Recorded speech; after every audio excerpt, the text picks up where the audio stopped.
Makanya ulama kayak saya itu saenake dhewe itu ya jarak.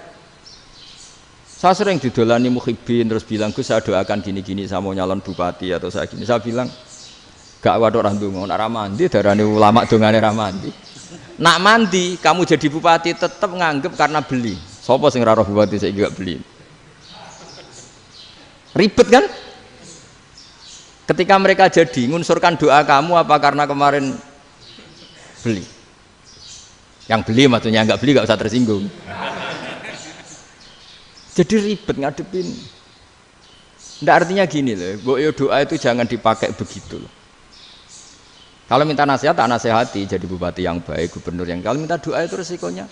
Akhirnya kiai kalau diminta doa ya doa sebenarnya diisinya itu nggak doa kemenangan. Itu nggak selamat gitu. Karena ribet.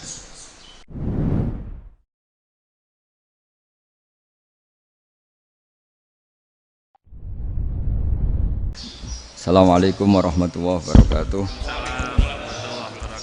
Bismillahirrahmanirrahim. Rabbi shrah li sadri wa yassir li amri wa hlul 'uqdatam min lisani. Allahumma shalli wa sallim ala sayyidina Maulana Muhammadin wa ala alihi wa sahbihi ajmain. Amma ba'du. Ini yang saya hormati pertama, pengatur saya ini Profesor Dr. Haji Maskuri. Yang cara ngomong enggak kayak profesor tapi kayak jurkam. Jadi kalau ciri utama akademisi itu kalau ngomong itu teduh, datar, runtut sehingga memaksa orang lain itu menerima karena runtutan logika yang terbangun. Ya, kalau ini enggak, pokoknya kasar gitu pokoknya orang itu. Ini agak lazim, agak dalam dunia ilmu. Semua wakil rektor, semua yang hadir yang saya hormati, saya seperti yang dikatakan moderator Pak Sinten, Bapak Anwar, bahwa memang saya tidak boleh terikat sama yang di belakang ini karena ini kayak apa ya, ada satu mazhab yang anak-anak Unisma semuanya harus tahu, teman-teman di Unisma menjelaskan itu tidak lebih baik. Jadi karena seakan-akan belum melakukan. Indonesia itu dulu kedatangan Islam itu tidak pernah dipertentangkan antara Islam dan negara, sehingga diskusi itu sudah salah karena para wali itu tidak pernah mempertentangkan Islam dan keindonesiaan atau kebinekaan. Satu, bahwa para wali itu misinya dakwah, di mana-mana dakwah itu pasti ketemu yang berbeda, mulai beda agama, beda pilihan madhab, beda tradisi, beda kultur. Jadi itu tidak perlu dipertentangkan, tapi malah itu jadi lahan dakwah. Sehingga kita ini kalau diminta diskusi hubungan negara dan agama malah bingung, memangnya kenapa? Itu seperti dulu zaman P4, saya punya kawan di Jogja, teman saya nulis tafsir Profesor Zaini, itu pernah zaman Pak Erto disuruh sosialisasi P4 di Papua. Apa hubungan Pancasila dan UUD 45? Itu orang Papua jawab, hubungannya baik-baik saja Pak. Jadi yang unik itu ketika disuruh baca Pancasila, 1 Pancasila, 2 ketuhanan yang Maha Esa. Akhirnya 6 kan? Kenapa Pancasila jadi 6? Yang unik itu ketika ditanya, ini saya melihat langsung di TV 7 itu, Indonesiaku itu. Ada anak-anak kecil ditanya, bendera ini milik siapa? Bendera merah putih itu. Jawabannya apa? Milik sekolahan Pak aja. Karena memang milik sekolahan. Itu yang tanya itu kaget. Milik sekolahan Pak.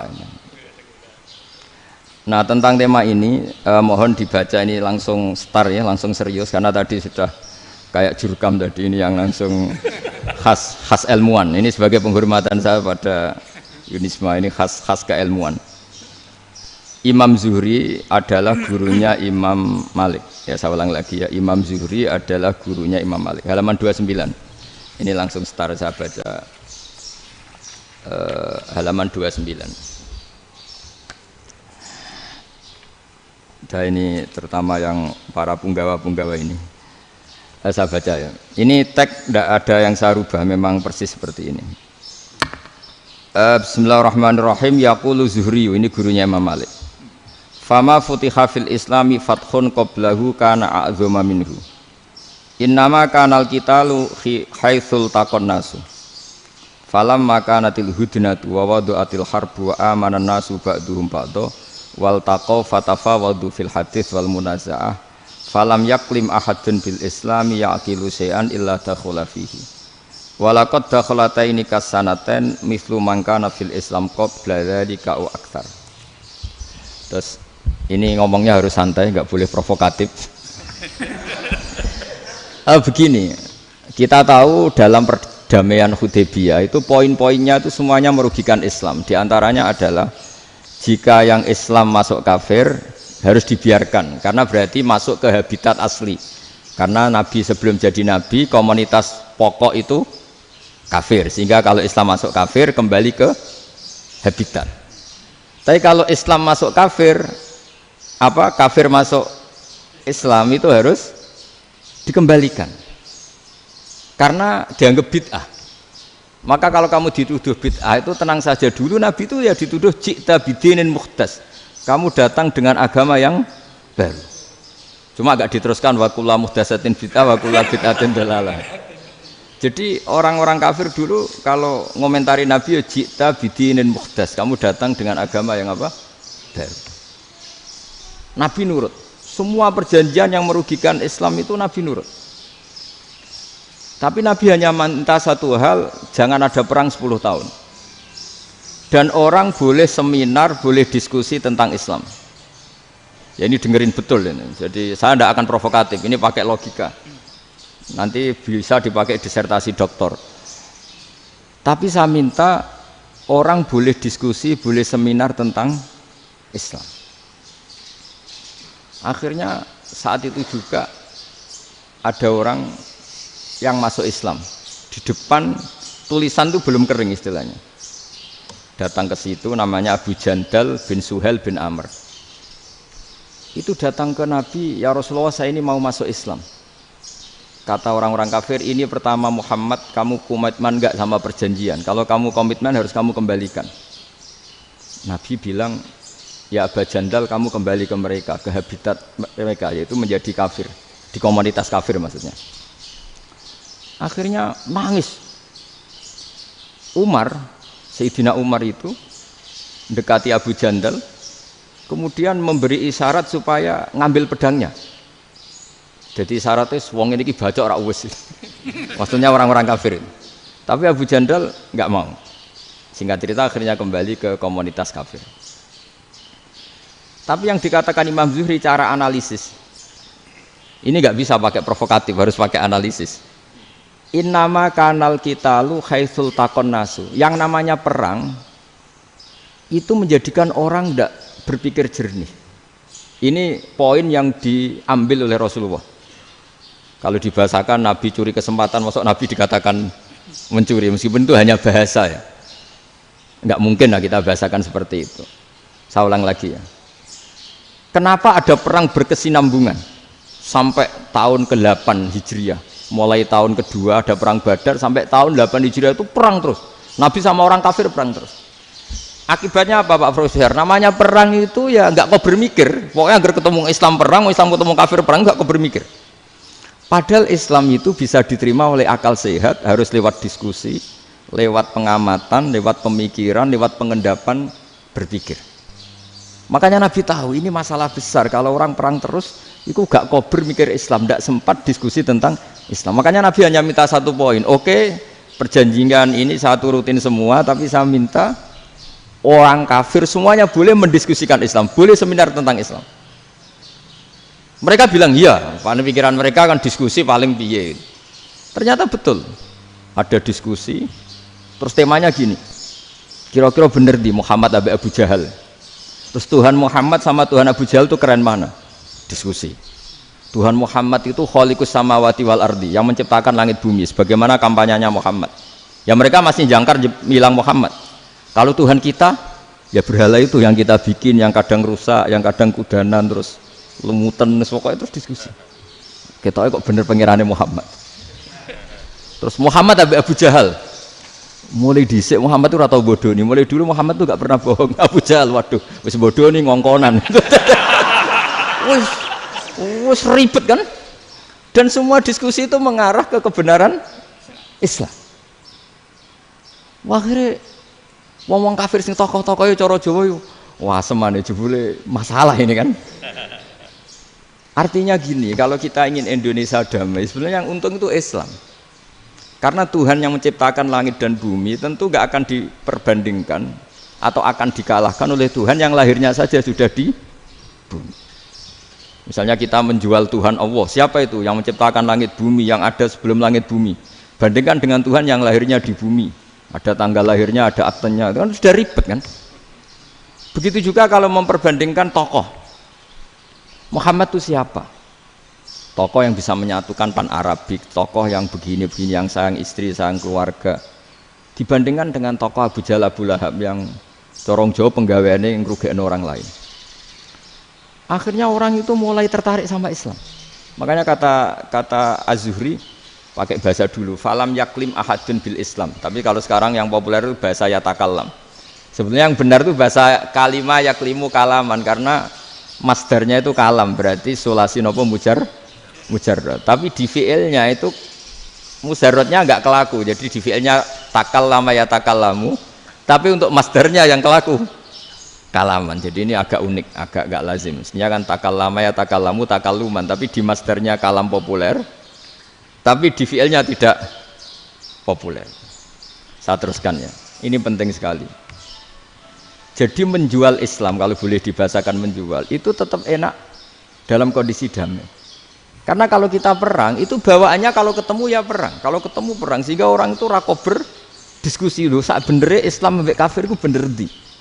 Karena tidak kober diskusi, tidak sempat diskusi, orang yang milih yang kafir. Karena yang mayoritas yang kuat. Sementara Islam zaman itu lemah. Lah Nabi itu yang diminta hudnah, yang penting kita damai. Terus orang boleh mendiskusikan benar mana kita dan mereka.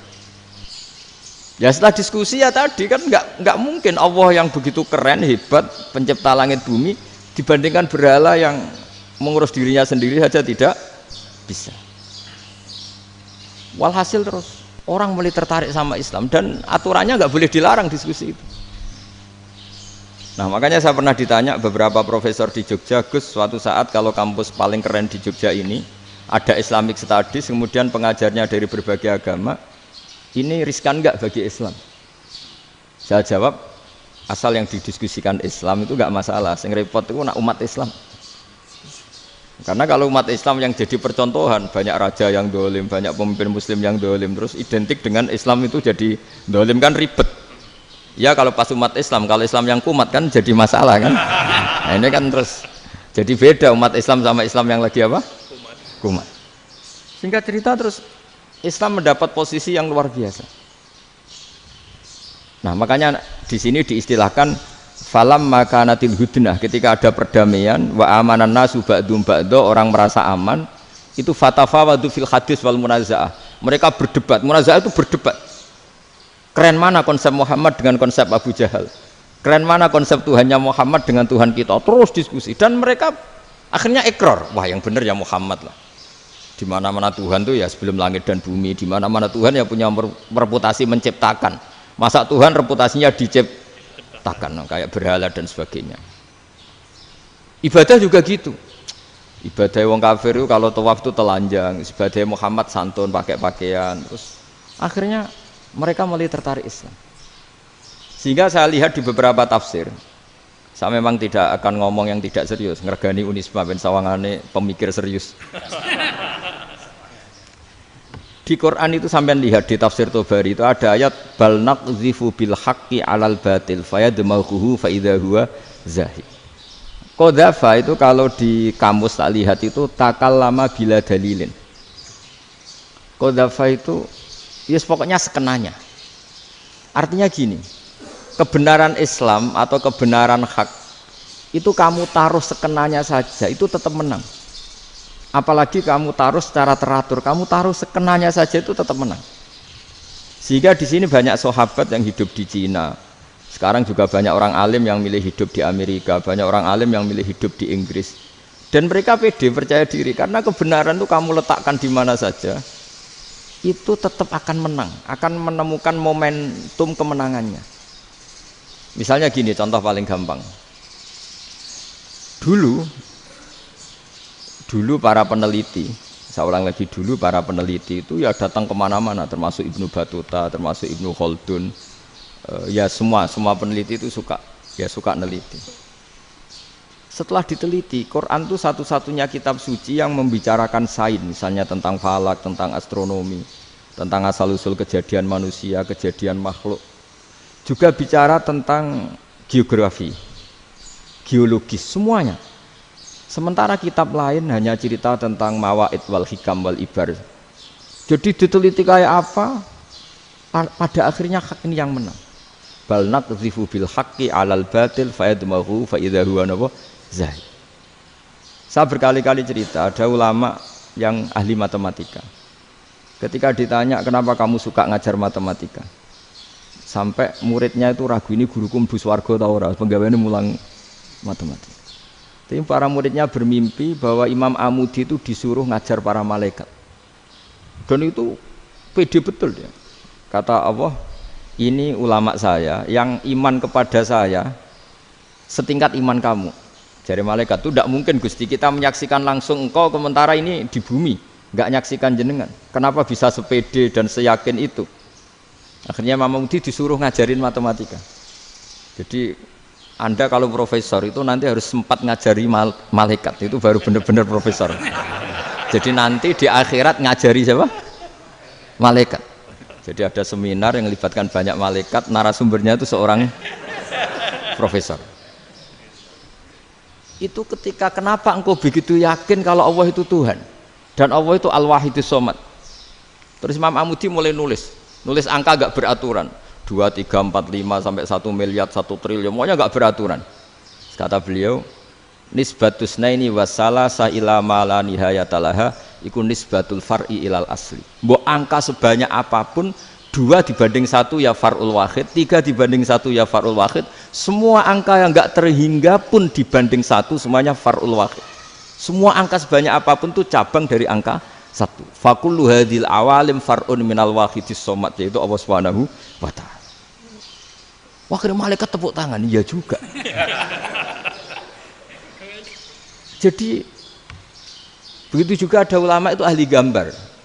Saya dulu ngaji sama Mbah Mun Al-Husunul Hamidiyah, itu kitabnya itu banyak gambarnya. Dan gale gambar yang ngawur betul, mangga ahli gambar. Saya Apple, sempurna lele. Semua gambar bangunan, gambar sapi, pokoknya gambar. Ternyata dia menemukan Tuhan itu dari gambar. Gambar serapi ini atau seruwet ini sama. Gambar rapi sama ruwet itu sama kalau dalam pandangan tauhid. Dimulai minan nuqtah al-wahidah. Kowe cek gambar sing rapi sing indah, cek gambarmu elek, dimulai dari 1 titik. Dan titik ini nuqtatil wujud, yaitu Allah Subhanahu wa ta'ala. Jadi nak cara ahli tauhid gak penting gambare api, menang lomba atau ora penting. Butuhe hadis surah ini gambar baik yang rapi maupun ndak adalah min nuqtah dari 1 titik. Alam raya sebanyak ini mbok gambar mbok ora, cek mulai Mars sampai Jupiter kabeh semua bentuknya yang banyak ini semuanya min nuqtatil wujud, yaitu dari titik wujud, ini kok Allah Subhanahu wa ta'ala. Di sini hebatnya ulama-ulama, mbok dia pengajar matematika, mbok pengajar gambar, semuanya dipakai perangkat untuk tauhid.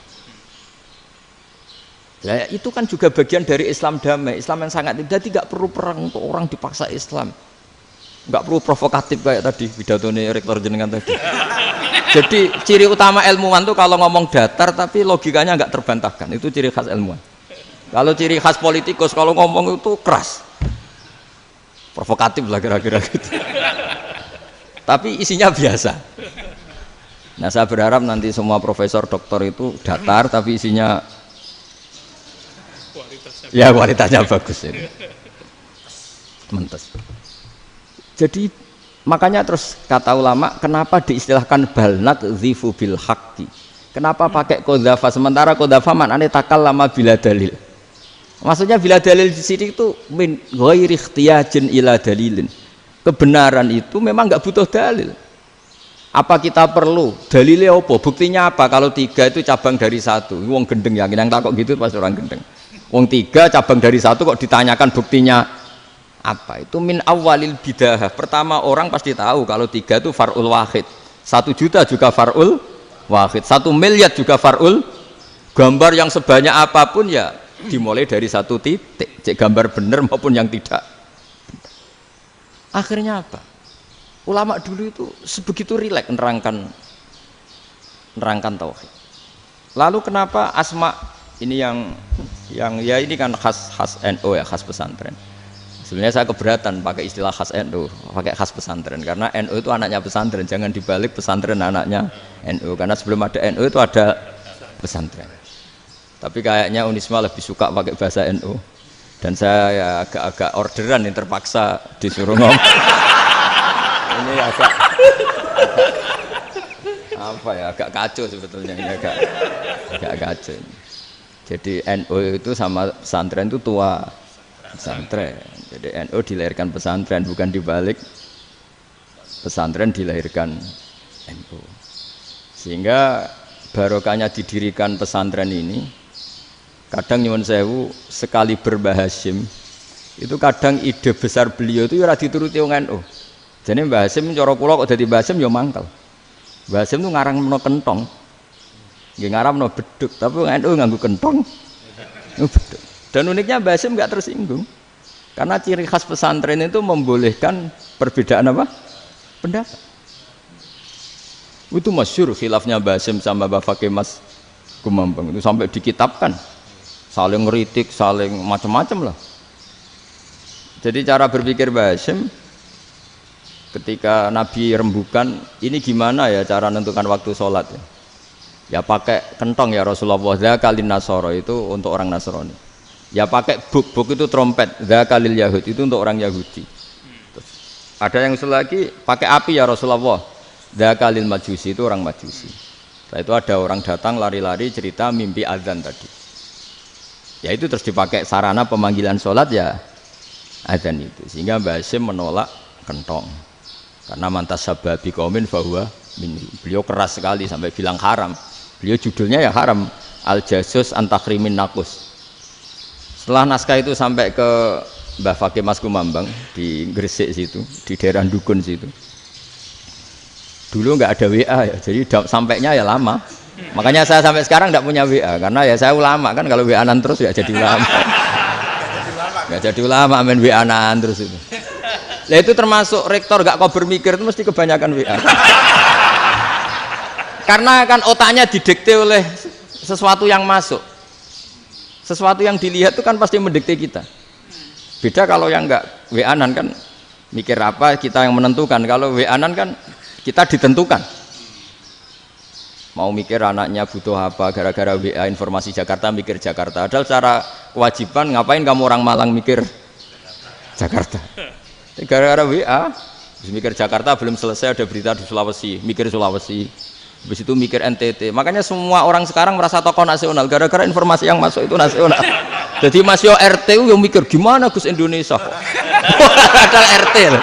Sampai lupa kalau dia itu RT. Jadi semua orang sekarang merasa tokoh nasional. Dan itu gara-gara apa coba? Akhirnya semua orang juga punya ide tentang nasional. Harusnya negara itu gini-gini. Jebule wonge sing duwe ikon itu sapa? RT. Ribet kan? Saya teruskan, setelah naskah itu sampai ke Kiai Fakih Mas Kumambang, beliau itu marah besar. Ini harus dilawan dan saya bukan karena benci Mbah Hasyim. Beliau teman saya ketika ngaji Kiai Mahfud di Mekah. Jadi Mbah Fakih dan Kiai Hasyim itu teman ketika ngaji di Mekah. Terus cara ngelawan tuh lucu, gak ilmiah tapi gak ilmiah wong alim tetap ilmiah. Di mana-mana serupa itu tidak sama. Ya kalau mungkin zaman Nabi di Madinah itu zaman itu kentong itu identik dengan milik Nasrani. Di Indonesia beda. Pos kampling ya kentong, kebakaran ya kentong, wae sarapan orang di LP ya pakai kentong. Jadi tidak ada jaminan kalau kentongan itu identik dengan Nasrani. Lalu haramnya di mana? Yang di mana-mana tasabuh itu identik. Ini tidak identik. Mulai masalah kan? Mulai masalah. Jadi beliau gaya judul Hazruus. Hazruus itu kepala bergeleng-geleng. Sekarangan kok ngene. Jadi sekarangan kok provokatif gitu. Nah. Dan itu Mbah Hasyim ya hormat Mbah Fakih hormat Mbah Hasyim. Saya sendiri secara pribadi itu lebih suka pendapat Mbah Hasyim sebetulnya. Karena bagi saya sholat itu sakral, ya sudahlah kalau sakral ya dipanggil dengan sesuatu yang sakral yaitu kalimat thayyibah azan. Tapi saya tidak akan bilang kalau kentongan itu haram. Karena kalau haram alasannya mirip orang Nasrani, sementara pos kamling ya pakai kentong, ada banjir ya kentong, ada kebakaran ya kentong. Jadi tidak identik untuk misa atau untuk sholat ala Nasrani. Tapi itu dulu ya rileks saja, dua beliau itu ya saling menghormati, padahal saling kritik. Dan dulu ulama yang beda madhab itu ya saling menghormati. Imam Syafi'i itu kalau sholat di kawasan Masjid Abi Hanifah ya tidak kunut. Ketika ditanya kenapa kamu tidak kunut, sementara engkau berpendapat kunut itu sunat, ikroman di hadal madhab, saya sangat menghormati madhab. Imam Ahmad bin Hanbal itu berpendapat kalau orang pakai bekam, pakai iftisot atau hijamah itu batal sholatnya. Sementara Imam Syafi'i mengatakan tidak batal apa sholatnya atau wudunya tidak batal. Tapi Imam Ahmad itu ditanya, apa kamu makmum Syafi'i? Bagaimana mungkin saya tidak makmum sama wali kutub seperti Imam Syafi'i? Padahal menurut keyakinan Imam Ahmad ini sholatnya batal. Ini habis ihtijam udah wudu. Tapi tetap saja beliau. Karena perbedaan pendapat di furu' itu lazim. Ya orang boleh berdebat lah. Ketika Unisma datangkan saya, itu saking senengnya kiai, apa saking sombongnya sampai ngatur kiai, kan nggak pernah bisa diperdebatkan. Itu kan orang boleh debat kan? Itu saking angkuhnya apa saking senengnya kan nggak jelas kan? Kan dan orang boleh setuju pendapat saya, yaitu ngatur kiai itu haram. Setuju juga Pak Rektor, ekspresi mahabbah itu ya macam-macam. Dulu sahabat ya gitu, sahabat itu ada yang nggak kenal wajahnya Nabi sama sekali sampai akhir hayatnya. Ketika ditanya, lo kamu itu sahabat kok nggak tahu wajahnya Nabi? Saya tidak pernah berani memandang Nabi karena ijlalan lagu, terlalu menghormati saya sehingga tidak berani memandang wajahnya. Ada sahabat yang penggawaannya dulu wajah Nabi sampai bisa nyifati alfiu faminunil hajib, sampai bisa nyifati detail karena dulu wajah Nabi itu ibadah. Ada seorang wali ditanya, kalau kamu di surga ingin nggak melihat Allah? Enggak. Loh, tapi semua orang ingin melihat Allah. Unazzihu dzalikal jamal an-nadhari misli. Ben gak elek-elek Allah tak delok terima aku. Wong ra jelas. Penting kok delok pangeran. Banyak. Jadi justru tapi karena saking takzimnya. Enggak lah, mosok sak aku kok. Makanya saya berkali-kali cerita. Menurut kesepakatan ulama, soft awal itu paling baik. Tapi banyak juga wali yang kalau sholat itu di belakang. Koyok paling bener yang kok ngarep gitu. Lu bayangkan misalnya kamu semangat di soft awal di Masjid Haram, jebule sholatnya salah. Itu dari malaikat gayane kok ngarep, jebule ra roh. Iku di sini-sini wong. Jebule bodoh gitu. Gayane kok ngarep jebule. Coba orang kalau sowan Mbah Mun yang berani di depan itu kan ya ketuanya atau jubirnya kan. Yang merasa ndak pati pinter-pinter kan mesti di pojokan. Artinya sudut pandang seperti itu ya sah saja, apa? Sah saja. Makanya banyak sahabat yang jarang sowan Nabi, alasannya takut ganggu Nabi. Banyak yang sering sowan Nabi, alasannya seneng Nabi. Yang sowan ya seneng Nabi, yang enggak sowan alasannya seneng.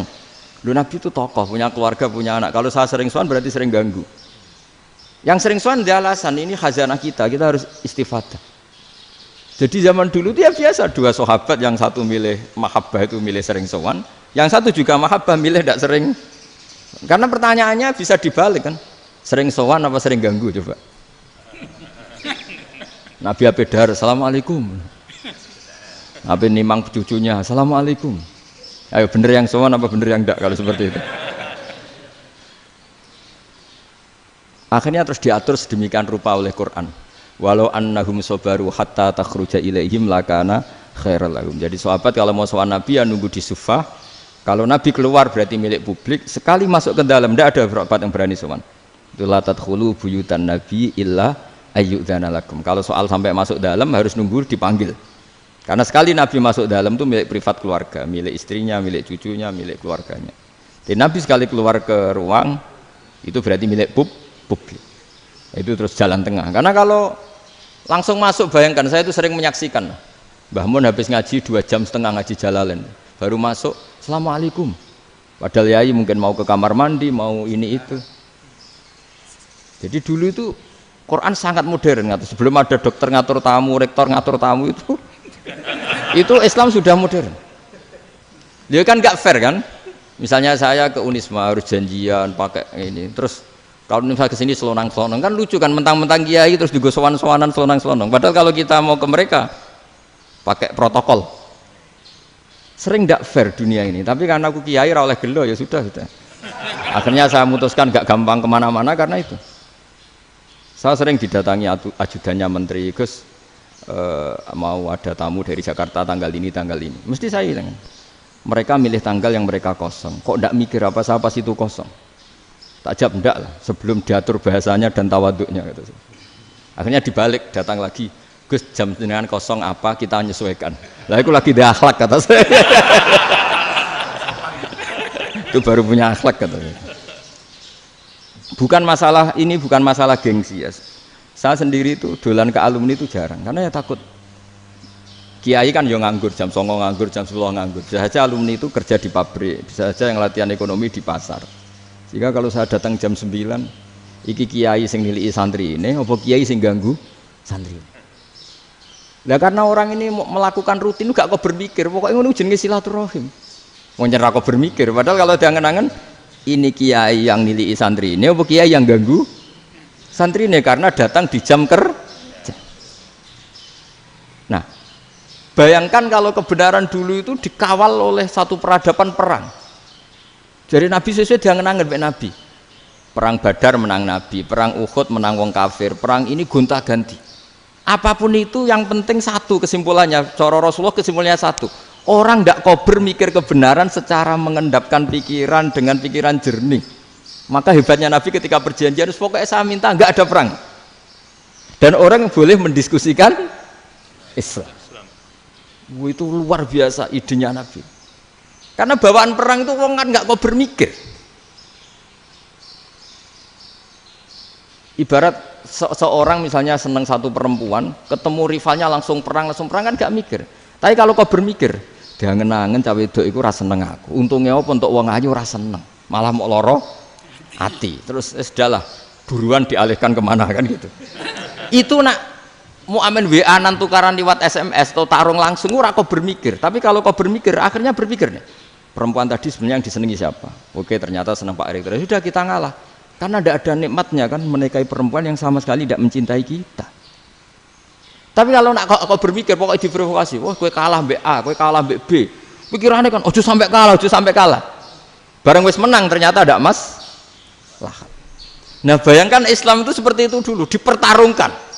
Luang Islam itu dinu aklin, agama yang diterima dengan akal sehat. Tapi sekarang ukurannya perang. Yang menang berarti benar, yang menang benar. Kan terus jadi repot. Itu Nabi tidak ingin, makanya Nabi ingin sudahlah, nggak ada perang. Nah, makanya kata Imam Zuhri, fathul Islam terbaik adalah orang boleh diskusi tentang Islam dan tidak ada perang. Lagi-lagi penting, tidak perang itu penting, silmun itu penting, perdamaian itu. Setelah tidak ada perang, akhirnya fatafawadu fil hadis wal munazah, orang boleh diskusi apa saja, termasuk boleh adu polemik. Konsep satu Tuhan dan Tuhan banyak diperdebatkan. Akhirnya Nabi secara rileks bisa menjelaskan. Muhammad, urusan kita banyak. Kalau Tuhannya satu tidak cukup, Tuhan harus banyak untuk menyelesaikan berbagai urusan. Ada Tuhan bagi rektorat, bagi macam-macam kan. Ada Tuhan untuk ngurusi utang, ngurusi BPKB, macam-macam. Terus kata Rasulullah, enak saja Nabi jawabnya. Ya kalau kamu punya majikan banyak, perintahnya beda-beda, kamu mangkel enggak, bingung enggak? Ya susah, Mat. Kalau majikannya banyak, perintahnya beda-beda, kita jadi repot. Seneng mana? Seneng majikan satu. Ya sudah, Tuhanmu itu majikan kamu. Kalau Tuhannya banyak, perintahnya macam-macam, kamu yang repot. Akhirnya ya sudah, Mat, Tuhannya satu aja. Nah, itu ya barokahnya diskusi tadi, barokahnya enggak perang. Daraballahu mathalan rajulan fihi syuraka'u mutasyakisuna wa rajulan salamal lirajul hal yastawiyani masalah. Terus alhamdulillah. Jadi orang yang paling kafir pun saat itu taslim. Nah, ini kembali ke kalimat la ilaha illallah. Saya tidak perlu provokatif, pasti teori saya itu benar. Bukan saya bilang benar itu karena sombong, enggak. Ini sesuai teks. Misalnya begini, benar enggak kelompok takfiri yang suka ngafirkan orang lain? Itu pasti tidak benar. Logikanya gampang. Orang yang kafir 70 tahun saja dengan melafadzkan la ilaha illallah menjadi muslim. Masa dengan kalimat yang sama yang muslim menjadi kafir? Itu Logikanya kan nggak ketemu. Orang kafir 70 tahun untuk menjadi muslim disuruh baca apa? La ilaha illallah. Tapi gara-gara baca la ilaha illallah nyekel patok jadi kafir. Pertanyaannya, loh ini kalimat apa? Kalimat untuk mengkafirkan apa kalimat untuk mengislamkan? Karena yang kafir dengan kalimat itu menjadi Islam, ternyata yang Islam dengan kalimat itu menjadi kafir. Itu ketemu nggak? Cara logika itu kan nggak ketemu kan? Makanya cara pikirannya Abul Hasan Asyadzili, dan saya setuju pikiran itu. Istighfar ini boleh orang Jawa Timur protes karena kadang beda manhaj, tapi jangan protes saya, protes Abul Hasan Asyadzili, kualat mesti sampean. Ketua Torekoh napa? Sadziliyah. Cara madzhab Sadzili, dan Anda boleh berbeda madzhab, mencari khasnya wong kampus sing wani beda. Beda kapasitas lah, pokoknya butuhnya beda. Dan ketok pinter, ketok kritis tuh. Cara madzhab Abul Hasan Asyadzili itu gini Pak Rektor. Jadi istighfar itu baik. Tapi ba'da kamali tauhid, setelah tauhidnya itu benar. Alasan beliau masuk akal. Ketika ada ayat fa'alam annahu la ilaha illallah wastaghfir li dzambik. Bihadil kalimah. Jadi orang boleh istighfar setelah tauhidnya benar. Alasannya Abul Hasan Asyadzili begini. Qul lil ladzina kafaru iyantahu yughfar lahum ma qad salaf. Katakan kepada mereka yang kafir, sekali mereka tidak kafir, maka otomatis dosanya masa lalu diampuni. Pertanyaannya, yang bisa menghentikan kekafiran itu kalimat apa? La ilaha illallah. Dengan hanya melafadzkan la ilaha illallah Muhammadur Rasulullah, langsung yughfar lahum ma qad salaf, langsung dosanya diampuni. Berarti yang menjadi pengampun dosa lah, penyebab pengampunan itu apa? La ilaha illallah. Itu bahkan orang kafir belum istighfar. Di ayat itu kan Allah gak mensyaratkan setelah la ilaha illallah istighfar baru diampuni, enggak. Asal la ilaha illallah langsung yughfar lahum ma qad salaf. Saya ulang lagi ya, jelas ya. Jadi kulil ladzina kafaru iyantahu yughfar lahum ma qad. Nah, sekarang iyantahu, mereka berhenti dari kafirnya. Syaratnya pakai apa? La ilaha illallah Muhammadur, itu langsung yughfar lahum ma qad. Artinya apa? Ghufranullah itu bisa didapat hanya dengan mujarrodut tauhid, yaitu hanya dengan melafadzkan kalimah thayyibah. Dan sahnya istighfar juga berdasar kalimah thayyibah itu. Misalnya gini, orang kafir sebelum Islam melafadzkan astaghfirullah, astaghfirullah, astaghfirullah, kira-kira diterima enggak? Enggak kan? Karena syaratnya istighfar ba'dat tauhid. Nah, makanya dalam madzhab Sadzili istighfar itu setelah la ilaha illallah. Karena cara pandang ya seperti itu. Jadi fa'alam annahu la ilaha illallah wastaghfir li dzambi. Jadi dengan kebenaran tauhid saja ini sudah cukup kita insya Allah layak diampuni. Karena innallaha la yaghfiru ayyusyraka bihi wa yaghfiru ma duna dzalika liman yasha. Jadi orang yang tauhidnya benar itu bisa diampuni Allah asal tauhidnya benar. Itu Allah ngendikan liman yasha wa yaghfiru ma duna dzalika liman yasha. Dawe Imam Suyuti walam yakun liman yastaghfir. Jadi orang yang bertauhid secara benar meskipun gak sempat istighfar itu tetap potensi diampuni. Karena bawaan tauhid itu sudah menjadi layak diampuni. Kayak orang kafir sekali ngelafatkan kalimat tauhid mbok gak istighfar langsung diampuni. Nah, karena melihat seperti itu terus orang berlomba-lomba memperbanyak jumlah ngelafatkan la ilaha illallah. Jadi kita yang alim, kita semua, saya tidak bilang saya, kita termasuk yang di pinggir-pinggir saya ngaku alim yang masalah lah soalnya. Kita semua yang alim-alim itu tahu bahwa la ilaha illallah itu super. Sudah bawaannya tauhid, juga punya kelayakan diampuni. Nah, kemudian nasib kita agak sial. Malah kalimah ini dituduh bid'ah, dituduh khurafat. Mergo Nabi enggak pernah tahlilan, Nabi enggak pernah. Nabi enggak pernah tahlilan, kalau diartikan Nabi ora tau maca la ilaha illallah, aneh gak kalimah itu. Nah, ini provokatif ini. Jadi ini sudahlah keanehan-keanehan ini kita terima karena ciri utama wali, ciri utama ulama itu wa'udhu fisabili, harus pernah disakiti. Jadi kalau Unisma sakit kalau dituduh apa? Dituduh bid'ah itu berarti belum calon ulama. Calon ulama itu wa'udhu fisabili, harus disakiti. Jadi kalau kamu disalahpahami itu ya harus santai.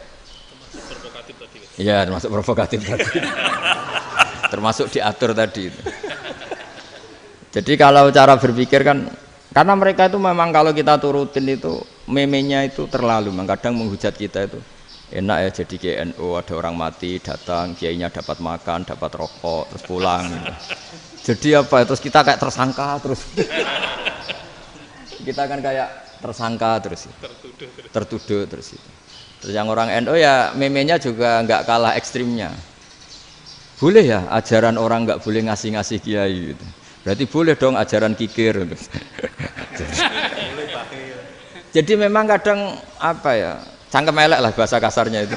Itu memang kadang lebih mengenakan kalau kita datang ke acara mayat kan dapat makan, dapat minum. Kalau yang sohibul bed rokok ya dapat rokok. Kalau kiainya dapat wajib, kadang 20.000, kadang 50.000. Terus memenya itu kok setega itu ya ada orang meninggal kok malah kita makan-makan. Seakan-akan kan kultur ini biadab kan gitu. Tapi yang orang NU kebalikan bales. Oh ternyata nggak boleh ya mayat disodakoi. Ternyata nggak boleh ya orang dermawan. Berarti Islam membolehkan medit ya gitu. Model ini kan. Tak angen-angen itu luwih mandi timbang takbir ya kan. Karena ini kan memicu emosi kan. Memicu apa? Emosi. Nah, tapi saya kalau disuruh bela mana itu tidak ada yang saya bela. Ya seorang sudah lah kalau mau nganggur saja sudah itu. Ya tapi itu memang apa ya? Itu khazanah Islam. Ada yang kritik, ada yang enggak. Ya itu memang khazanah. Ya biasa aja kalau saya biasa aja. Karena dulu ulama itu sudut pandangnya itu ya seperti itu. Ada yang ulama suka ibadah itu sholat, ada yang milih apa tidur. Sampai Imam Ghazali bilang suatu saat ibadah terbaik di zaman akhir itu tidur kan. Sholat saja kalah sama tidur kan. Tapi itu loh ya, yang wajib tetap loh ya, terus kamu gak sholat wajib. Begini beliau mencontohkan itu. Ada orang sholat tahajud terus obsesinya itu ingin hajatnya terkabulkan. Sementara yang tidur obsesinya nikmati rahmatnya Allah, boleh tidur, bisa tidur. Kata Imam Ghazali, timbang kita tahajud terus nuntut pangeran aduk turu katanya.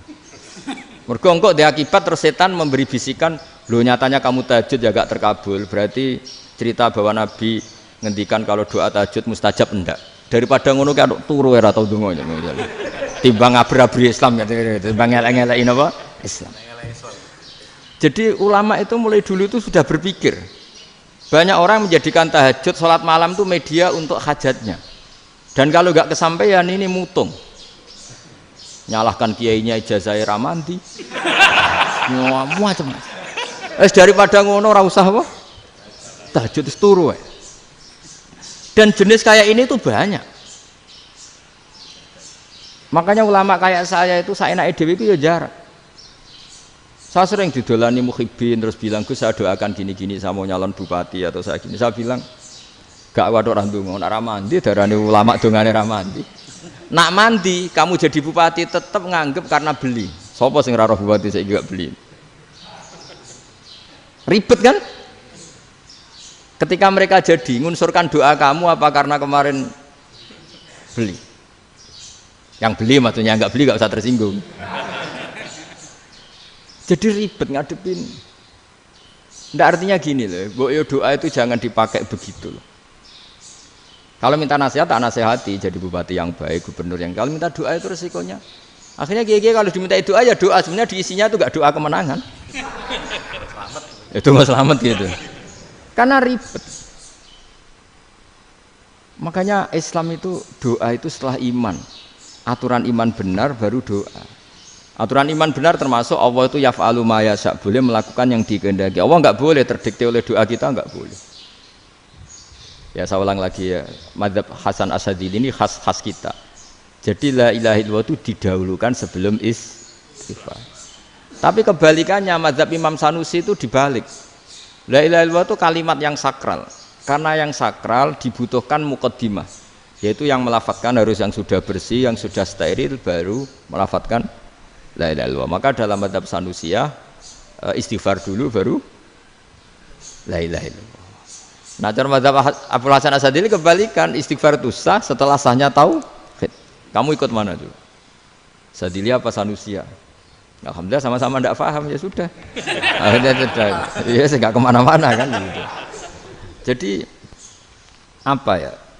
Terus ini saya teruskan, ini biar khas pesantren atau khas NU lah, kalau bahasa Pak Rektor khas NU. Ini ben sampean tahu beberapa perbedaan itu lazim. Halaman 24 ya, halaman 24 sama 25 tak baca, ini masih orisinil. An Sufyan bin Uyainah, ini juga gurunya Imam Syafi'i. Kata Sufyan bin Uyainah, beliau cerita, kana Isa wa Yahya alaihi salam ya'tiyanil qaryah fayas'alu Isa an syirari ahliha wa yas'alu Yahya an khiyari ahliha. Jadi Nabi Isa dan Nabi Yahya itu satu generasi, sama-sama masih muda. Kalau di satu kampung, yang Nabi Yahya tanya, ini keluarga terbaik siapa? Saya mau nginap di situ, karena kumpul orang baik itu nyaman. Kalau Nabi Isa kebalikan, keluarga terburuk mana ya, saya tak di situ.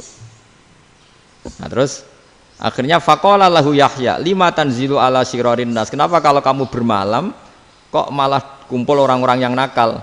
Innama ana tabibun udawil mardo, saya ini nabi ibarat dokter, di mana-mana dokter yang ngumpuli yang sakit, ngobati yang sakit. Makanya di NU itu ya banyak Kiai Jazab mengumpuli yang nakal-nakal. Nak tepak yang ngentas yang nakal, nak ora tepak ya katut. Ini adu nyali lah sudah gitu. Tapi itu ada ilmunya, yaitu niru Nabi siapa? Isa. Kalau kamu dokter penelitian tuh cari daerah yang banyak pandemi apa yang bersih? Yang banyak pandemi, karena yang namanya penelitian ya di situ kan. Kalau kamu dakwah ngentas kemiskinan, ke daerah miskin apa daerah kaya? Nah, sama kalau ngentas kefasikan, ke daerah fasik apa daerah orang soleh? Fasik. Ya, tapi itu Nabi Isa. Nah, kalau kamu tidak Nabi kan potensinya kan itu. Tapi setidaknya bahwa kita sering disalahkan karena punya beberapa tokoh yang ngancani fasik-fasik, itu sebenarnya ada dalilnya, yaitu Nabi siapa? Isa. Nah terus masalah tegas dan lunak. Ketika ada mahasiswa misalnya pacaran, boncengan lanang dan perempuan, itu pilihan kita apa? Kalau tegas, terus gak mau mendengar kita. Misalnya gini, contoh gampang, tak beri contoh Pak D, jangan orang tua, nanti secara fikih itu beda. Nah ini kan kita orang pesantren, nah, biasa ngaji fikih detail. Kamu Pak D seorang perempuan, mahasiswi misalnya, sering pacaran. Setiap ke situ sama pacarnya kamu diam saja. Padahal kamu dosen keislaman. Mesti pawanaan kamu nyimpulkan, ternyata pacaran itu tidak apa-apa. Buktinya Pak D itu tidak negur, menengahi. Ini berarti as-sukut alal mungkar. Tapi kebalikannya, Pak D ini terkenal keras. Nak rono mesti ada aku ponaan. Akhirnya yura rono. Mesti ngerti nak mesti diamuk. Nah, dua orang ini sama-sama gagal kan? Yang lunak menjadikan ponakannya pacaran terus karena enggak negur sehingga dikira membolehkan. Sing keras juga enggak sempat bina, wong rono era wani. Akhirnya dua orang ini sama-sama enggak ketemu, sama-sama enggak berkesempatan membina kan? Gagal membina kan? Karena yang keras ponakannya enggak pernah situ, berarti enggak bisa bina kan? Yang lunak membiarkan berarti juga ada bina. Nah, Islam itu antara dua itu. Ya agak terlalu lunak, enggak terlalu keras. Karena kalau terlalu keras, misalnya ada kiai terlalu keras, lu masyarakat mau tanya itu gimana? Lari kan? Lu saya ini punya pengalaman pribadi. Saya ini kan kecelok orang alim. Itu kalau pernah ya saya itu berusaha ya pokoknya ya umumnya orang alim lah, tenang terus anteng, enggak gejlok-gejlokan. Itu enggak ada yang tanya. Saya mimpi ketemu beberapa ulama itu disalahkan. Terus umat saya kalau mau tanya itu ke siapa? Wong alim wis wibawa, meneng tambah banget wibawane. Kalau Quran sering gojlok rektor macam-macam. Terus wong wanita kok, saya biasa ke pasar pandangan dicegot orang. Gus, putri saya itu sering keluar darah tapi melebihi batas haid gini-gini. Kalau badhe sowan jenengan, gak usah sowan kene mbek ngadeg-ngadegan. Terus tanya, yang haid berapa hari, Gus? Ya supaya rudat ilal adat sebelum dia punya penyakit istihadah itu berapa? 6 hari ya sudah, kembali 6 hari lainnya mustahadah, tetap sholat, tetap normal. Tapi kalau sawi bawa, moro pasar gue tasbih seduwilu.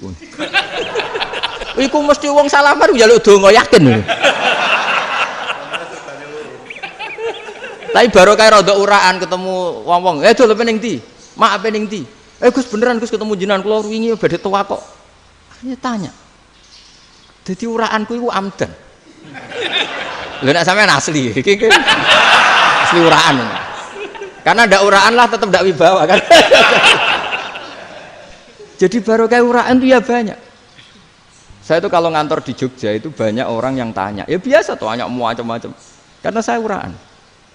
Ke pasar ya orang, bahkan di bis sering ketemu orang, wah beneran Gus kalau badhe sowan jenengan badhe tanya ini. Ya sudah di sini aja. Jadi semua itu diilmoni. Nah, Nabi itu punya sisi yang dua-duanya jalan. Memang beliau luar biasa, dipilih Allah yang luar biasa. Nabi ketika wibawa itu banyak sahabat yang bahkan mengenali wajahnya aja tidak bisa. Ka'anna ala ru'usihim at-tayr. Bayangannya seakan-akan di kepalanya itu ada burung yang takut terbang, saking antengnya. Tapi Nabi sekali mengeluarkan job, sekali santai, itu sahabat tanya itu sampai yang nggak pantas ditanyakan. Nabi saat tadi kumpul istri saya, tapi tidak inzal, itu wajib mandi ndak. Aro'aita law anna ahadana ya'ti imro'atahu walam yunzil. Itu ya ditanyakan. Nabi pun kumpul itu betul saged inzal sepundi. Guys, betul lagi. Terus ya ada yang tanya macam-macam. Ya saking ada sahabat dipanggil Nabi tambah lari, dipanggil lagi tambah lari. Panjenengan nyeluk, oh pas kula kumpul bojo kula. Lah kula kuwatir jenengan orang suci, saya belum mandi, makanya saya lari. Nabi ngendikan innamal mukmin thahir, ya nak masalah ketemu kiai ra apa-apa ijek junub. Penting kok nak salat kados sik. Tapi Nabi sekali pakai madzahirul jalal, tapi pakai wibawanya, itu orang enggak berani ngomong. Tapi sekali Nabi rileks, itu orang bisa tanya apa saja, termasuk halal yang enggak pantas. Loh, ada sahabat itu tanya lucu, tanya Maimunah. Maimunah itu ya cantik tapi sudah agak tua lah. Maimunah, ya umal mukminin, hukumnya ngambung bojo pas Ramadan piye? Wah gak roh aku, gak tahu diambung kan Nabi pas Ramadan. Tanya Saudah, wah malah ra diambung kalau Saudah itu kan wis tuwa itu. Lucunya istrinya dia jawab, tanya Aisyah yang mungkin Nabi. Iya, yang mungkin tanya Aisyah. Itu yang usul ya istrinya Nabi Maimunah. Selalu Aisyah. Tanya Mbak Aisyah. Ya Amirul ya umal mukminin gini. Aisyah yang cantik masih perawan kan. Qabbalani Rasulullah bahwa Nabi biasa ngambung-ngambung pas Ramadan dan beliau tetap puasa. Akhirnya fakih ngarang kan wa takbil fi Ramadan wa tublah la tubtilu shauma ngambung ora. Iku ya udah biasa di sini. Ya nasib bojone ayu. Ndak ini artinya seasik itu. Jadi garwane Nabi sing ngrasa rodok tuwa. Wah, aku ora tahu ya. Kok Aisyah. Serilek itu dulu itu. Maksudnya orang Islam pertentangan itu. Maksudnya ini ya balik semua ini bedanya orang pesantren sama orang kampus. Kalau orang kampus mau cerita agama itu rahmatan lil alamin, tapi nyontokno rileke ora iso. Agama itu rilek, tapi nyontokno rileke ora iso. Mergo ya rapati ngaji. Contohnya ora iso, dadi mau gawe kaidah mau Islam itu rahmatan. Jadi Nabi itu lah, Allah juga gitu. Allah itu kalau sudah memperlihatkan madzahirul jalal, itu mbok malaikat Jibril rawani. Ketika Allah dengan madzahirul jalal. Tapi kalau Allah dengan madzahirul jamal, madzahirul apa? Jamal. Iku ya gojol-gojol kan sampai makhluke gojol. Ya buli-bulian cara sakniki. Ya sampean delok ning hadis syafaat itu, akhiru man dakhalal jannah atau akhiru man kharaja minan nar, itu di beberapa judul. Ada seorang rojul yang ahli neraka ya, dintas mbek pangeran, terus ditudono swarga. Gusti, swarga, ngiler tok wong wayu, roh wis ngiler tok. Ngerjaluk Gusti mosok roh tok ora oleh mlebu. Jarimu asal mlebu metu kon neraka ora jaluk-jaluk meneh. Sumpah lho ya, gak jaluk apa-apa meneh. Mboten Gusti. Sekali saya keluar dari neraka ndak akan minta apa-apa lagi. Wis. Wallahi, wallahi. La as'alu ghairah. Mesti ghairah khoslah, ghairah tilkal khoslah. Ya niku selain keluar dari neraka saya ndak akan minta lagi. Didono swarga wong do kelon seruwibet kan. Sing bojone elek kan dendam dadi ning swarga iku. Swarga wis macam-macam. Gusti mosok roh tok ora oleh mlebu. Jarine janji ra njaluk meneh. Akhire ya wis didelokno neraka. Jadi pangeran jawabe gampang, didelokno neraka. Roh neraka begitu menyakitkan, begitu ngeri. Sudah Gusti saya tidak minta surga, sementing nggak masuk neraka. Rabbana srif anna adzaba jahannam. Setelah lama itu diadepno swarga njuk mlebu swarga, terus diadepno neraka. Akhirnya ya sudah. Saiki mlebu swarga gak apa-apa. Iku jawabe lucu. Atas taziu jenengan ngenyek kula. Wong karuan ra di swarga kok mlebu swarga.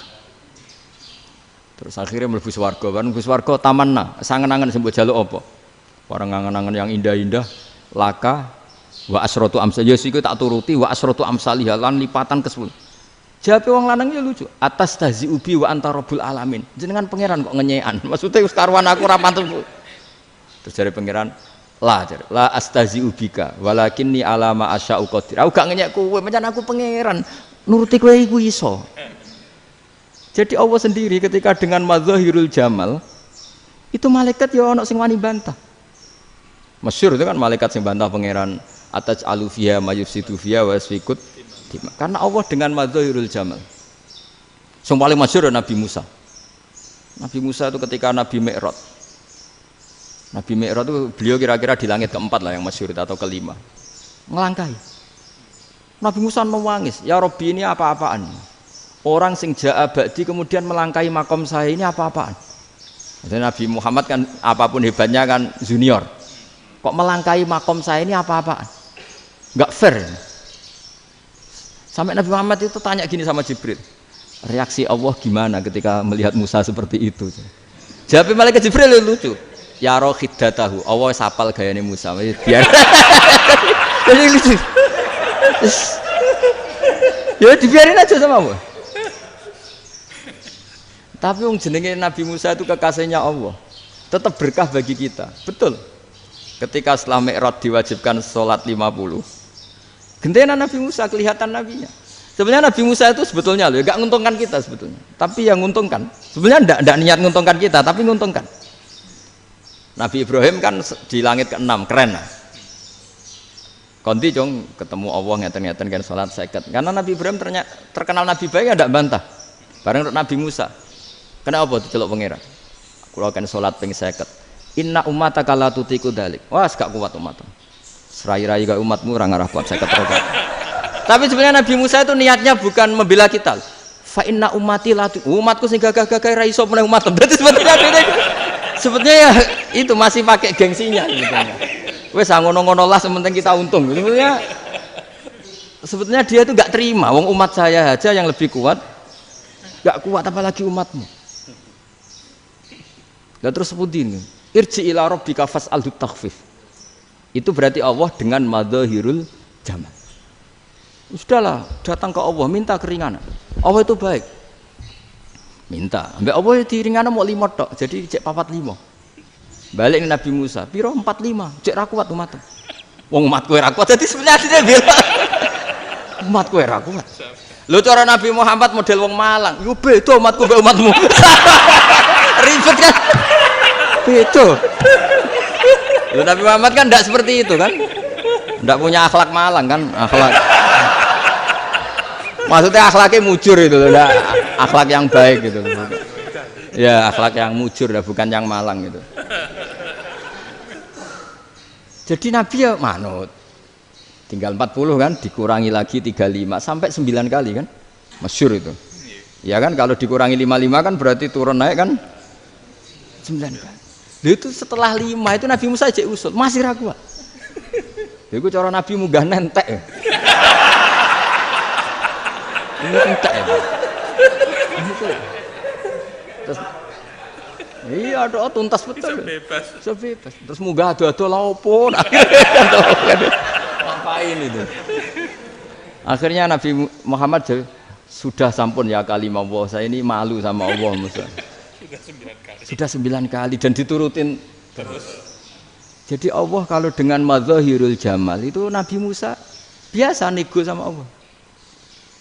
Tapi ketika Allah dengan madzahirul jalal itu Nabi Musa enggak berani. Yaitu di hadis syafa'ah. Hadis syafa'ah ketika manusia datang ke Nabi Adam, ya tuna Adam. Ya Adam anta abul basar ngene isfa'li ana inda rabbik. Kamu saya minta mensafaati kita. Nabi Musa, Nabi Adam inna rabbi qad ghadibal yawma ghadaban lam yaghdab qablahu mislah wa la yaghdab ba'dahu mislah. Ini Allah sedang murka besar dan tidak akan murka seperti ini lagi. Sudah saya tidak berani, nafsi. Nabi Ibrahim enggak, termasuk Nabi Musa ketika di itu ya enggak berani. Karena Allah dengan madzahirul jalal. Itu Nabi Musa enggak berani. Sudah saya sendiri itu pernah salah. Yaitu saya membunuh seseorang yang enggak disuruh oleh Allah membunuh itu. Yang pas jotosi orang Kipti.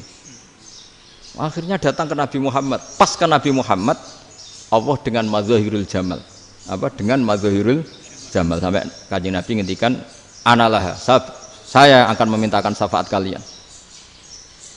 Terus fa ahmadu rabbi bima hamida allamaniha rabbi. Saya muji Allah dengan pujian-pujian yang orang lain tidak tahu, hanya saya yang diajari, kata Rasulullah. Nah di sini menurut banyak ulama, termasuk kitab yang saya baca, kenapa Muhammad sebagian namanya Ahmadu? Itu dari af'al tafdil, fa Muhammadun Ahmadu min ghairihi. Muhammad Rasulullah itu kalau muji Allah di atas cara mujinya Nabi yang lain. Jadi Ahmadu bukan dari fi'il mudhari' lil mutakallim, tapi dari af'al apa? Tafdil. Fa Muhammadun Ahmadu min ghairihi. Bahwa Kanjeng Nabi Muhammad sallallahu alaihi wasallam itu cara mujinya Allah di atas pujian para nabi. Makanya di sini Sayyid Ali Zainal Abidin kalau muji hamdal hamidin wa fauqa hamdil hamidin. Jadi pujian saya ini di atas rata-rata cara mereka apa? Memuji. Yaitu sirinya apa? Nabi itu tahu bahwa akhirat tidak bisa batasi Allah. Kamu tidak bisa nyemprit Allah. Allah, ini akhirat loh, amal sudah ada manfaat, ingat itu. Tidak bisa seperti itu. Allah itu nggak bisa tunduk sama konstitusi yang bernama akhirat. Artinya Allah meskipun di akhirat tetap duwe hak yaf'alu ma yasa atau yaf'alu ma yurid. Nggak bisa kamu terus, wah ini akhirat, amal ra iso dikirim wong mati, amal ra iso dikirim. Yo pangeran kok mbok atur. Kalau kita yang mengirimkan tidak bisa, tapi kalau Allah tetap bisa. Makanya ada kiai mengatakan kodok qadar ora iso dirubah, itu kamu. Makanya ada seorang kiai ditanya, kodok qadar ora iso dirubah, sekali dicatat selesai. Jari kiai tadi, tapi nak Allah iso. Dalile apa? Yang huwa ma yasau wa yusbit. Nak Allah ya iso, sing ra iso kan kita. Nah, Nabi itu tahu betul meskipun akhirat itu Allah masih bisa dinego, saking baiknya. Akhirnya Nabi sujud, masyhur itu terus, ya Muhammad irfa' ra'sak wasal tuqa wasatu safa. Semat sirahmu angkat, kejo apa tak turuti. Semenjak itu Nabi minta apa? Syafaat. Artinya apa? Ketika Nabi lain berpikir bahwa akhirat ini membatasi amal, karena sudah Nabi tahu betul kalau Allah tetap Allah, yang nggak terbatas kekuasaannya, nggak terbatas rahmatnya juga saat di akhir. Makanya disebut fa Muhammadun Ahmadu min ghairihi. Makanya wa mubasysyiran bi rasuli ya'ti mim ba'di ismuhu Ahmad. Jadi makanya terus banyak GNU sing macam-macam lah. Sing ana sing potongane wedi terus hati-hati. Niku berarti makome Madhahirul Jalal. Ana sing amen guyon nek makome Madhahirul Jamal. Ana sing ra jelas ngene iki, sing ra jelas. Nak guyu buanter kok nangis yo buanter. Jebule urusan utang. Lah ini sudah yang udah. Jadi makanya yang rileks saja. Sebenarnya agama ini santai, rileks, karena agama ini harus bifarohin wasururin. Enggak boleh agama ini dibawa dengan kekerasan, dengan antisosial. Karena agama ini harus kul bifadillah bi rahmati fa bidzalika falyafrahu, harus senang, harus rileks. Makanya saya jadi kiai itu senang takutnya gini. Sekali saya tidak senang jadi presiden buruk. Ternyata ada dua ngalim raina, itu contohnya. Sampai merengut, terus uripe susah. Nanti orang tidak berani jadi orang alim. Makanya saya buktikan bahwa saya lebih bahagia dibanding rektor. Nanti orang ingin jadi rektor semua, nggak ingin jadi orang alim. Saya pernah ketemu sekian rektor di Jogja, tanya, Gus, kenapa jenengan bela-belain pesantren sampai segitu? Kan keren kampus NU, sekarang ada Unisma, ada NU Jogja, ada NU Jepara gini. Terus tak bilangin gini, sampai rektornya itu istighfar kan? Saya bilangin gini, ini sekaligus tak kasih tahu ini rektor Unisma ini. Tak bilangin gini, andai kan tidak ada kiai kayak saya itu Islam bisa tutup. Kok bisa Gus? Misalnya ada perempuan haid faqal adat, itu kalau untuk tahu hukumnya haid daftar dulu ke Unisma. Daftar dulu kan? Setelah daftar nunggu pelajaran haid, baru tahu haid setelah 3 tahun dari masalahnya gitu. Tapi baru kayak kiai ketemu saya di jalan, Gus anak kula nu haid ngeten-ngeten mboten normal, hukumnya piye? Oh hukumnya ngene dibalekno ning adat. Ora usah registrasi, ora usah daftar. Jadi ya harus ada istighfarnya lah. Unisma juga harus istighfar, semuanya harus istighfar. Karena ada sisi yang nggak mewakili kebutuhan Islam. Tapi saya sebagai kiai juga istighfar. Karena fakta hukum mengatakan yang boleh jadi KUA yang jabat, yang boleh kemenak yang punya gelar. Dan ini yang mengawal Islam secara undang-undang karena mereka yang bikin. Nah, karena kiai tidak punya gelar tidak bisa jabat di situ. Saya juga istighfar. Jadi tidak sampai entok yang istighfar. Karena yang kebutuhan ini terwakili yang punya gelar. Tapi yang punya gelar juga harus istighfar tadi. Mosok kepen roh hukum khet dengan ini kuliah se. Ngentek itu aja nanti nunggu guru yang pas mata pelajaran itu. Terus kapan dekne salate wong jawabannya belum ketemu. Tapi baru kayak saya kan ketemu di jalan tanya. Terus saya sering ketemu. Gus, saya ini bapak angkat. Mau nikahkan putri saya, itu gimana itu? Kalau cerita wali sebenarnya anak saya sok.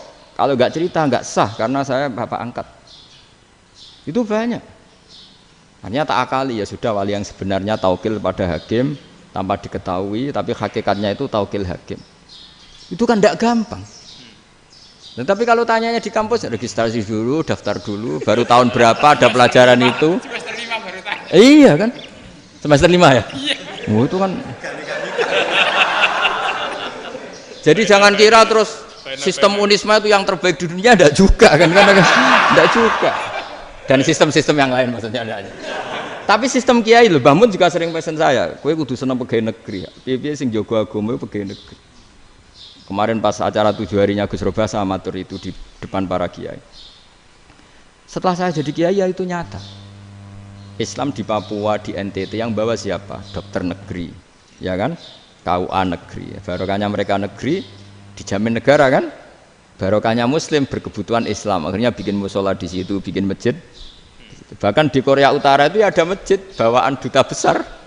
Karena banyak duta besar Muslim berkebutuhan masjid. Yang bisa gini itu yang negeri apa yang swasta? Negeri lah. Di sini kiai tidak mewakili semua kebutuhan apa? Islam. Tapi kampus juga enggak, kampus Islam sekalipun tidak memenuhi semua kebutuhan Islam tadi. Masa orang tanya kan nunggu semester berapa tadi? Semester 5 masih daftar dulu. Nunggu pelajaran itu. Payahnya pas ketemu dosennya, wong saya tidak pernah ribet kan? Pas dosennya cowok gitu. Jadi sudahlah, makanya ini, iya makanya ini kan bentuk kearifan lah. Jenengan ngakui fungsi kiai kayak saya itu bentuk kearifan. Saya juga ngakui jenengan itu butuh kearifan. Saya sering didolani KUA itu rata-rata ya didikan kiai. Kompilasi hukum Islam itu banyak ya, janda cantik. Contohnya harus cantik, kalau jelek nggak mungkin terjadi kan. Ada janda cantik kebetulan suka kawin tapi takut zina. Saya ulang lagi, suka kawin tapi takut. Itu seringnya gitu Pak Rektor. Jadi dia kawin bosen bilang ke KUA, Pak saya sekarang mau nikah sama ini. Loh, tapi kamu mau punya suami. Ya tapi kan nggak tercatat Pak. Itu KUA-nya rata-rata itu nggak berani. Meskipun nggak tercatat karena secara fikih meskipun nggak tercatat tetap dia seorang perempuan yang bersuami. Maka nggak boleh nikah sama orang lain. Jadi coba kalau nyun sewu KUA hanya ngikuti hukum formal, yang penting di catatannya nggak punya suami, ya dinikahkan saja kan. Tapi mereka enggak, karena didikan kiai enggak berani. Artinya gini, kalau hanya pro hukum catatan sipil, maka ini dinikahkan bisa karena enggak tercatat. Tapi secara hukum santri enggak bisa dong menikahkan perempuan sing dadi zaujin yang punya suami. Jadi ini barokahnya kerjasama yang baik. Jadi di masyarakat itu tertanam didikan kiai, enggak boleh nikahkan perempuan yang bersuami. Tapi di KUA ngikuti hukum formal. Dan di Indonesia itu KUA itu rata-rata konsultasinya ya sama kiai, sehingga ya nggak berani akhirnya meskipun aku ya mlebu rokok mbak gak iso. Dan itu banyak. Seorang lagi ya, makanya ini kan pesantren itu nggak boleh mati. Orang kiai-kiai kayak saya nggak jelas-jelas itu harus lebih jelas lagi. Karena ini yang on time, yang online, yang siapa saja bisa tanya. Saya itu SMS saya itu nggak punya HP WA. HP jadul itu SMS-nya tiap hari tak berapa, orang yang tanya dari Kalimantan, dari Aceh. Gus di kampung saya ada masjid 2 itu yang sah mana, ada yang dari orang perkotaan, Gus di perumahan baru ada masjid, yang Jumatan baru orang 12 sah enggak? Ya langsung saya jawab, sah. Dalilnya ini. Ya sudah, nah, tapi kata Imam Syafi'i gini harus orang 40, itu madzhab Syafi'i, dalam madzhab yang lain gini-gini. Itu kalau tanya rektor itu kan ribet. Masuk ajudan dulu, asisten dulu, panjang.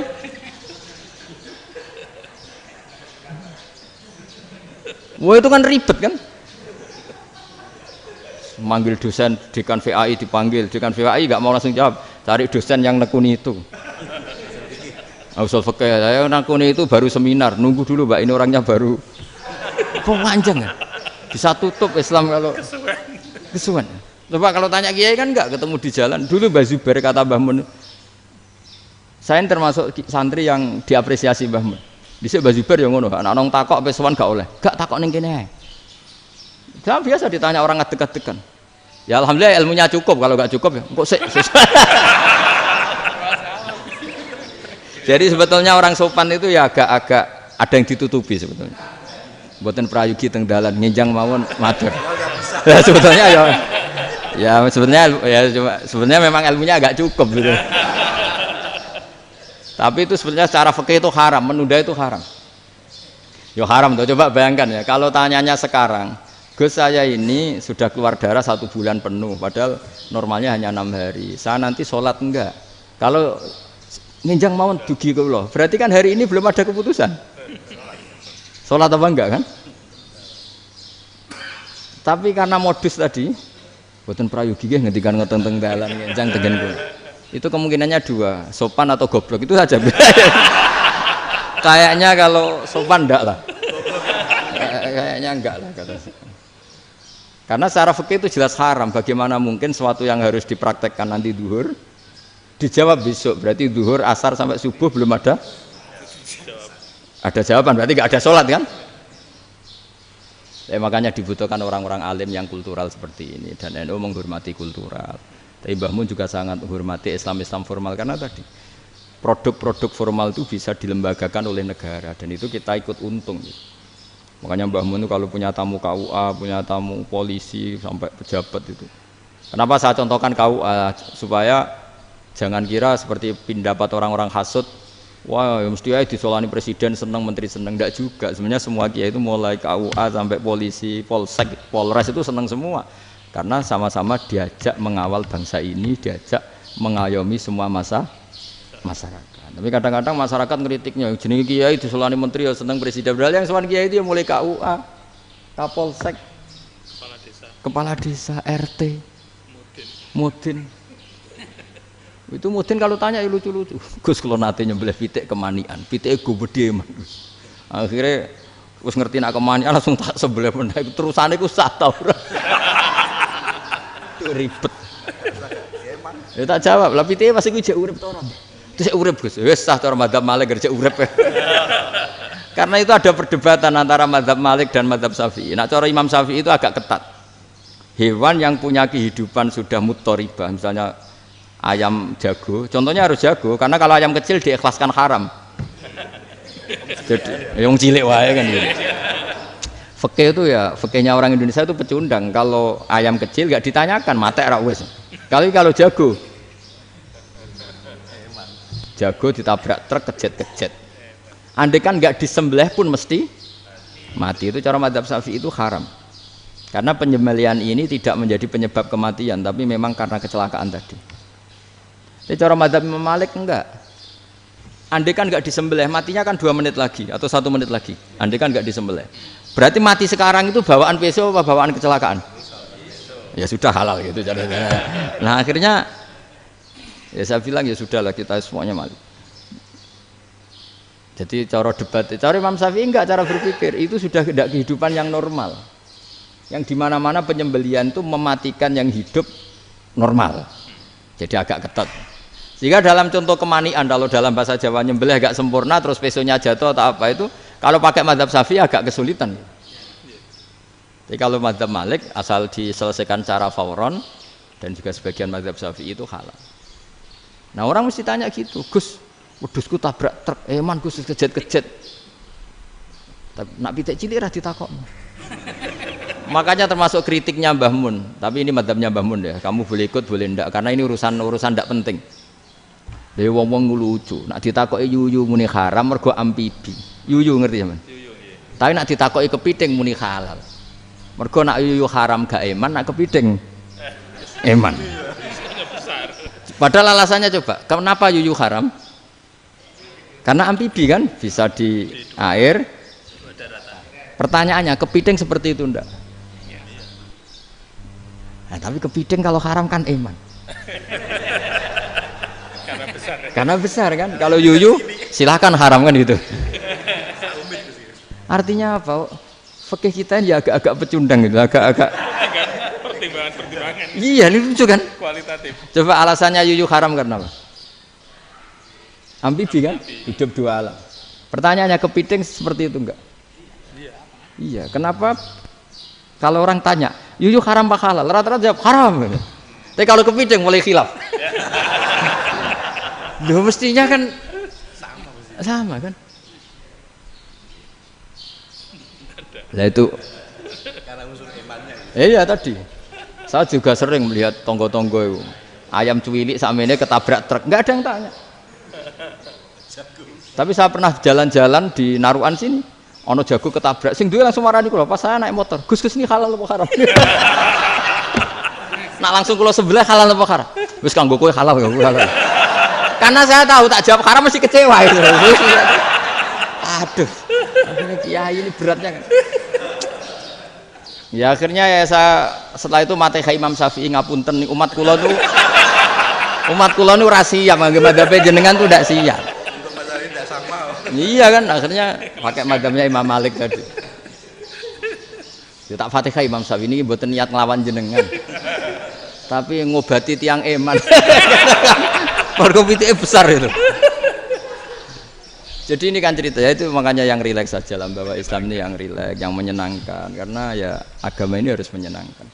Raditu billahi robba. Raditu itu senang banget, ridho itu puas. Enggak boleh beragama pertuntungan terus emosinan. Ya marem atau raditu itu marem jadi yang nyaman. Ya saya kira demikian. Assalamualaikum warahmatullahi wabarakatuh. Pelajari Pak. Pon, alhamdulillah. Satu aja yang di sini benar. Oh, satu aja. Nggih, damel syarat. Jadi mungkin ada satu pertanyaan aja. Satu saja. Bukan keluhan. Ini mumpung Gus Bak pada Madhohirul Jamal nih. Ya, Madhohirul Jamal. Sebentar lagi sudah Madhohirul Jalal. Jadi gak kena ditakoni. Monggo setunggal mawon. Ya, Pak. Niki ambil. Nggih. Ampun dawa-dawa terus Gus. Ya jagal-jagal ya. Assalamualaikum warahmatullahi wabarakatuh. Saya Fadil, alumni Unisma yang kuliahnya paling lama. Masih di jalanan. Gus, pertama saya muhibin jenengan ngikuti 3 tahun terakhir sepertinya ketika Mbah Hasyim Asy'ari hadir di tahun 1900-an sampai mendirikan itu kok suasananya sama seperti Gus Baha hadir di tengah-tengah situasi genting Indonesia ini. Saya kira yang memunculkan nama Gus Baha di banyak media online yang saya amati itu malah awalnya dari kelompok bukan kita gitu. Dan itu kami melihat bahwa apakah nanti 1926 dan 2026 satu abad NU, saya kok termasuk orang yang punya apa ya semacam harapan gitu Gus Baha bisa ya mungkin kalau beliau Mbah Hasyim Rois Akbar sekarang Rois Am nanti ada istilah barulah tengah-tengah antara Rois Am dan Rois Akbar. Karena setiap satu abad harus ada mujadid dan kami berharap enggak kamu aja tak angkat. Itu yang pertama artinya mohon maaf Gus. Yang kedua soal saya termasuk orang yang cukup iskal dengan peristiwa Nabi kalau banyak disebutkan itu kisah Nabi Khidir yang atau Khodir yang dari 3 cerita itu hanya satu cerita yang saya masih agak bingung soal di situ anak kecil itu pakai kalimat kalau di Al-Quran itu pakai kota lah, jadi pakai anak kecil itu dibunuh seperti itu. Jadi ada istilah yang apakah memang saat itu ada syariat yang membolehkan atau memang ada sesuatu yang secara dari Allah Subhanahu wa taala memang itu dibolehkan untuk Nabi Khidir. Jadi di antara semua cerita itu saya yang agak iskal yang itu. Kalau yang kisah soal membocorkan itu mungkin masih bisa masuk ya, tetapi apakah sudah ada ilmu psikologi yang sangat tinggi sehingga kalau ada anak-anak yang idiot itu atau apapun istilahnya yang sekarang itu boleh dilakukan tindakan begitu itu. Nah ini saya lebih provokatif dari Pak Rektor biasanya. Artinya mohon maaf karena pemahaman saya ada dua pendekatan ilmu yang masuk, satu seperti Nabi Musa, yang satunya seperti Nabi Khidir. Mudah-mudahan ada sedikit penjelasan. Siap Gus, terima kasih. Dan yang terakhir mudah-mudahan karena Indonesia situasi terakhir saya kira kita ketahui lagi pandemi seperti ini Gus, jadi saya juga ingin pendapat Gus Baha, apakah ini situasi pandemi corona itu Allah sedang madhohirul jamal atau madhohirul jalal?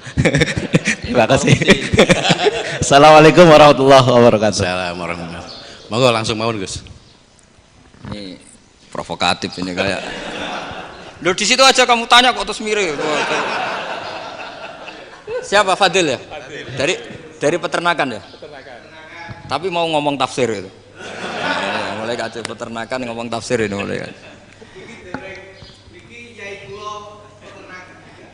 Nah ini ada yang hafal Quran ngaco, paling enggak setengah hafal. Enggak yang dari Unisma. Enggak begini, ayat itu kan ditutup wa ma fa'altuhu an amri, ya saya maknani wa ma fa'altu lan orang nglakoni ingsun hu ing kabeh sing kasebut an amri mergo kepinginanku ingsun. Jadi saya melakukan itu semua bukan karep saya sendiri. Jadi Khadir sendiri itu kamu untung enggak nekuni tafsir. Kalau nekuni tafsir yang kamu soal bukan Nabi Khidir, karena Nabi Khidir itu hanya satu orang. Yang kamu soal harusnya Israel. Itu ndak rektor, ndak kiai besar, ndak siapa saja dihabisin itu. Kenapa Israel ndak kamu tegur? Gimana hukumnya qatlul mukmin? Kenapa Israel ndak kamu masukkan ayat wa may yaqtul mu'minam muta'ammidan fajazauhu jahannamu khalidan fi. Ingat ya Israel. Iya kan? Nah, Israel melakukan pembunuhan itu, kadang yang dipateni nyuwun sewu orang soleh betul. Tapi wae kabundut ya. Itu Israel juga tidak atas pilihannya, tapi karena perintah. Nah, Khadir itu bukan nabi syariat, kira-kira mirip kayak Israel. Karena beliau bukan nabi syariat. Jadi ini agak aneh, ini kan orang nekuni tafsir kayak saya sampai berjilid-jilid kitab. Saya kemarin mata saya agak sakit karena saya nangis itu sudah 2 hari. Bukan mikir sampean tapi mikir ilmu ini harus ada yang mempertahankan. Karena apa ya, nekuni ilmu itu kan ribet. Kalau yang nekuni ilmu terus dosen terus rektor itu ya agak ada fasilitasnya. Kalau nekuni ilmu kiai itu nak roh keramat kan taqabbala wa minna minkum taqabbal ya karim. Iya, tapi saya alhamdulillah keramat jadi ya tetap hidup itu terus. Saya ulang lagi ya. Harusnya Mas Fadil itu kalau nekuni itu yang disoal tuh Nabi Khidir.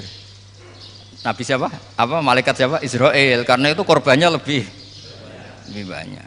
Pertanyaannya, Israel kena enggak oleh aturan ayat wa may yaqtul mu'minam muta'ammidan fajazaahu? Kan enggak. Karena semua itu wa ma fa'altuhu an amri. Saya lakukan ini. Mungkin ngaji kamu enggak khatam sih mau delok fakotalah itu. Itu Nabi Khidir pasti tersinggung, nggak baca belakangnya itu. Ya karena jurusan peternakan itu. Atau salah gurunya yang ngajar. Daripada nyalakan 1 orang mendingan 2 ya.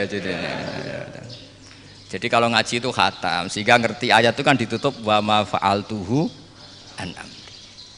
Nah, menurut Ibnu Hajar Al-Asqalani yang nyarai Bukhari, dan ketika itu cerita tafsir ayat itu, wa hadza dalilun ala anna Musa afdhali minal Khadir.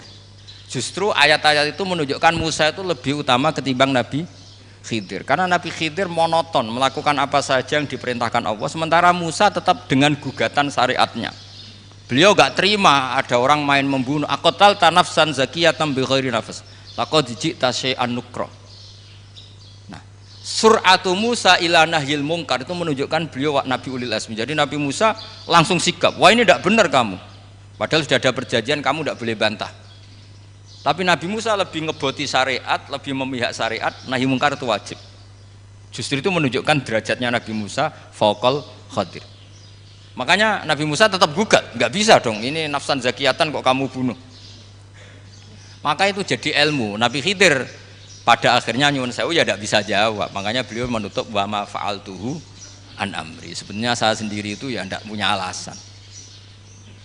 Jadi kalau Israel kamu tanya, ini gimana ini wong melarat mulai cilik, meh sugih mbok pateni. Mbok yo baro ben sempat sugih itu.